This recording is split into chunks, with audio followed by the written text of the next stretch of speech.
हमारे YouTube channel में आप सभी का एक बार फिर से स्वागत करते हैं और आप सभी देख रहे हैं भोजपुरिया रिव्यू और भोजपुरिया रिव्यू में आप सभी का स्वागत है। और आपको बता दें कि खेसारी लाल का एक फिल्म का पोस्टर आया है, प्रेम की पुजारन। और प्रेम की पुजारन में खेसारी लाल के साथ यामिनी सिंह नजर आने वाली है।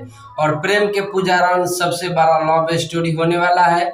जो ये फिल्म को निर्माता है समर राज और पंकज सिन्हा जी है। और बहुत बेहतरीन भोजपुरी मूवीज होने वाला है खेसारी लाल का और यामिनी सिंह का। खेसारी लाल और यामिनी सिंह का हिट जोड़ी है और हिट मशीन के साथ हिट फिल्म लव स्टोरी 2023 का आने वाला है, जिसका पोस्टर रिलीज कर दिया गया है और टीजर और इसका फिल्म देखना बाकी है। तो आप सबको बता दें कि और एक पोस्टर जैसे आया, यामिनी सिंह पोस्टर का ना प्रमोशन की और ना इस पोस्टर के बारे में बोली है, तो आगे देखने को मिलेगा यामिनी सिंह क्या कर रही है इस फिल्म के प्रमोशन में। तो आपको बता दें कि इसमें सुपरहिट फिल्म और सुपरहिट गानों के साथ ये हिट करेगा यामिनी सिंह का और खेसारी लाल का।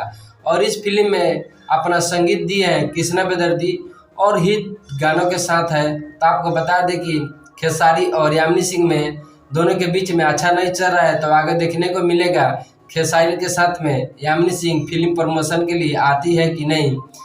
मिलते हैं, आज के लिए इतना ही अपडेट, मिलते हैं नेक्स्ट अपडेट में। जय हिंद, जय भारत।